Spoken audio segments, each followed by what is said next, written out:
balik lagi di Designer, masih bersama saya Aldeni, dan pada video kali ini khususnya masih dalam pemrograman dasar dari HTML, kita akan mempelajari mengenai apa sih itu doctype HTML, elemen block dan inline, serta menambahkan file yang lebih dari satu. Nah, untuk teman-teman yang baru saja mampir, silahkan klik dulu dong tombol subscribe-nya. Jangan lupa klik tombol notifikasinya agar teman-teman tidak ketinggalan notifikasi dari video-video terbaru dari kami. Nah, untuk teman-teman yang masih ada pertanyaan atau yang ingin bertanya, silahkan tinggalkan komentar teman-teman di kolom komentar. Bagaimana caranya? Simak videonya berikut ini.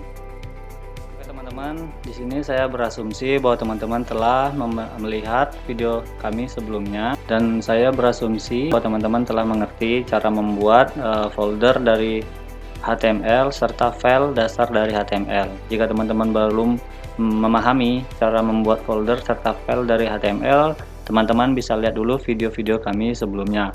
Nah, di sini silakan teman-teman buka dulu project teman-teman. Teman-teman bisa membuat folder teman-teman dengan nama latihan 5, dan di dalamnya teman-teman bisa bikin sebuah file yang berekstensi .html. Teman-teman bisa kasih nama index.html seperti saya, atau teman-teman bisa membuat nama filenya terserah teman-teman. Pertama, kita akan membahas mengenai apa sih itu doctype HTML. Nah, sini kita tutup dulu sidebarnya.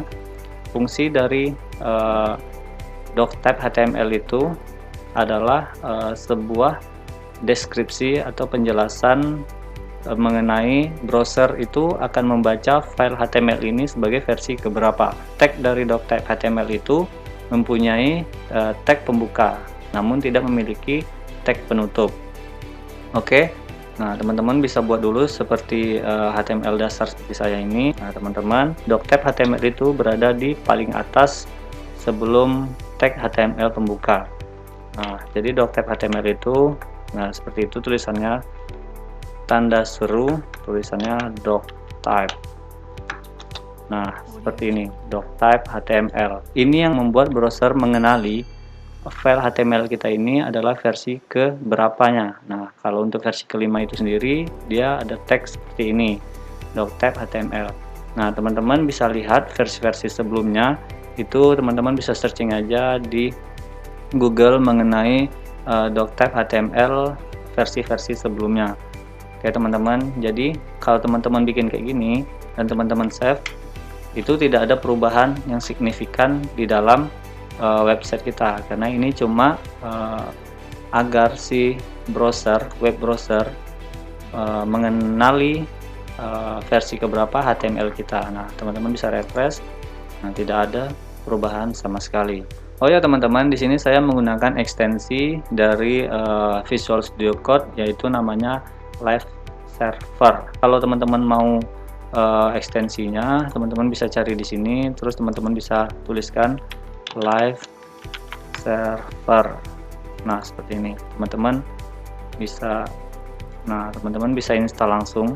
Di sini saya install. Nah, fungsinya dari Live Server ini, jika teman-teman merubah, kita tutup dulu sidebarnya. Fungsi dari Live Server tadi yaitu jika teman-teman merubah script atau codingan teman-teman, itu tidak perlu merefreshnya di web browser teman-teman. Contohnya seperti ini, tadi bagian 5-nya tulisan besar, sekarang kita rubah menjadi tulisan kecil, kita save. Nah, di sini teman-teman bisa lihat, atau lebih jelasnya kita buat di sini pemrograman dasar HTML bagian 5. Nah, di sini masih belum berubah. Cuman kalau kita save di sini langsung berubah tanpa kita refresh. Oke, coba kita save. Nah, ini langsung berubah. Disinilah fungsi dari Live Server tadi. Oke teman-teman, itu hanya sekedar intermezzo dan pengetahuan teman-teman. Selanjutnya kita akan membahas mengenai elemen block dan inline. Nah, di sini pembeda dari elemen block dan inline yaitu adalah fungsinya atau strukturnya. Elemen blok itu adalah elemen yang bisa memisahkan dari tulisan di atas dan di bawahnya, atau membuat baris baru. Nah, contohnya H1 dan H2. H1, H2 di sini Berarti ini adalah elemen blok, di mana hasilnya yaitu belajar pemrograman dasar bagian kelima dan H2 bersama Aldeni ini. Di web browsernya itu membuat baris 1 dan baris 2. Begitu juga dengan P. P ini adalah elemen blok. Mengapa demikian? Karena dia membuat baris baru. Nah, coba kita buat P lagi di sini. Isinya jangan lupa juga untuk like video ini.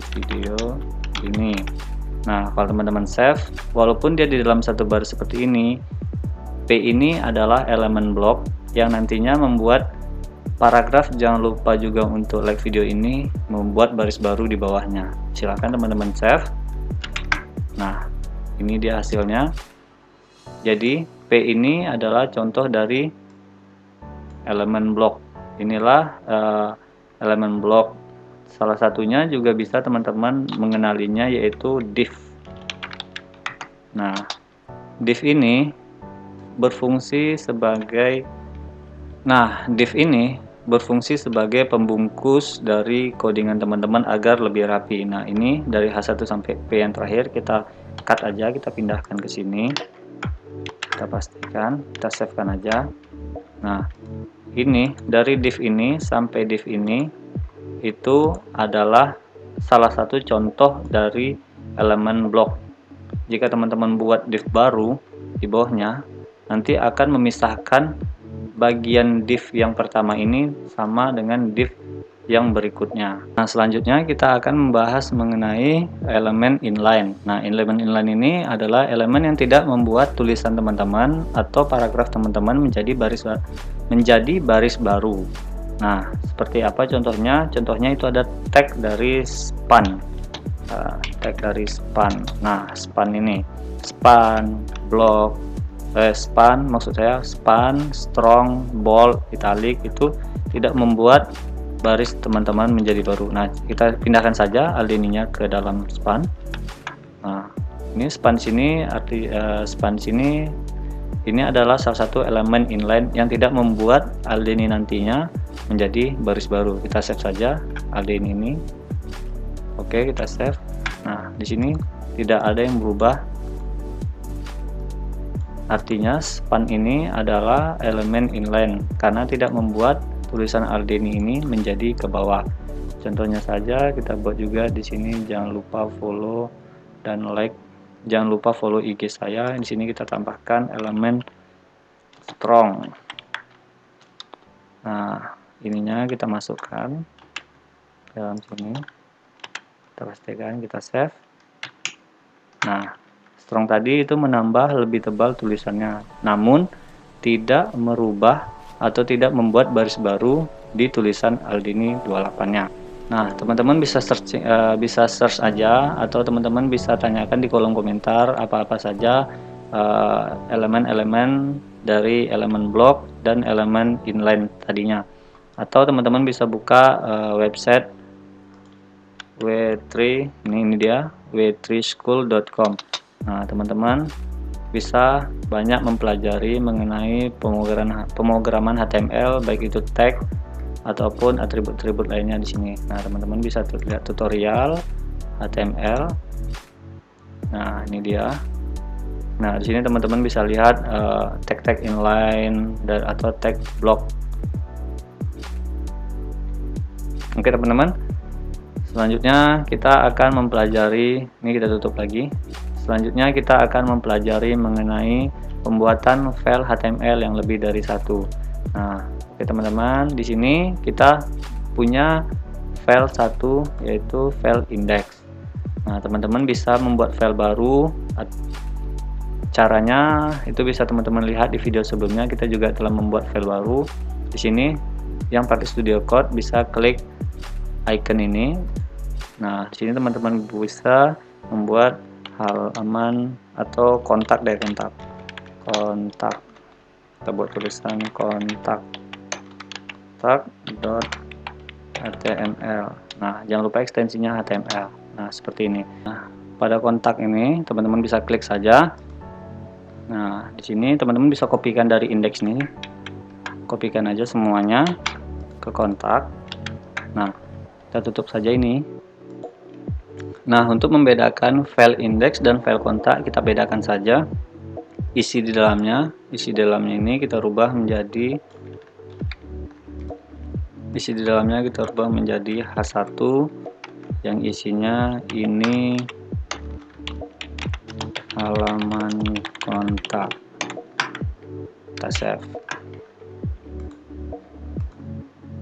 Oke.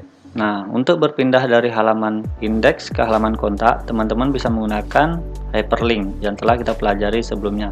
Nah, di bawah sini teman-teman bisa enter, kita tambahkan saja aref. Nah, seperti ini. Nah, di dalam ini teman-teman bisa tambahkan nama filenya kontak.html. Nah, ini kita rubah dulu namanya. Ini teman-teman bisa cancel. Ini kita rubah namanya, kita rename jadi kontak. Oke. Dan ini saya tutup. Ini juga kita close. Nah, teman-teman bisa kasih di dalamnya kontak. Nah, seperti ini. Nah, kita save. Nah, jadi telah muncul hyperlink atau link untuk pindah ke halaman kontak. Jika teman-teman klik, ini kita akan pindah ke halaman kontak. Kita coba. Nah, ini dia. Ini adalah halaman kontak. Nah, bagaimana kalau halaman file kontak ini berada di dalam suatu folder? Nah, misalkan ini kita buat satu folder. Di sini namanya halaman. Nah, kita pindahkan halaman kontak ini ke dalam folder halaman. Oke, move saja. Oke, ini sekarang halaman kontaknya berada di halaman HTML. Nah, kalau secara otomatis telah dipindahkan, otomatis pada halaman kontak ini, halaman browser kita itu tidak bisa memanggil kontak.html karena filenya berada di dalam folder atau di dalam folder halaman. Nah, bagaimana caranya? Teman-teman langsung saja pindah ke indeks HTML-nya. Di depan filenya, nama filenya, teman-teman bisa tambahkan nama foldernya. Yang tadi kita buat adalah halaman/kontak. Nah, kalau di dalam halaman itu ada folder lain, maka akan muncul di sini secara otomatis. Nah, seperti ini teman-teman save, dan sini bisa muncul kembali. Save saja. Nah, kita refresh. Kita balik. Kita refresh. Dan kita klik lagi kontaknya. Nah, muncul lagi. Nah, bagi teman-teman yang masih bingung atau masih ada pertanyaan, silakan teman-teman tinggalkan pertanyaan teman-teman di kolom komentar. Jadi mungkin untuk pertemuan kali ini cukup sekian. Jangan lupa untuk klik tombol subscribe-nya, jangan lupa untuk klik lonceng notifikasinya juga agar teman-teman dapat melihat video terbaru dari kami, serta jangan lupa untuk jaga kesehatan teman-teman selalu. Terima kasih.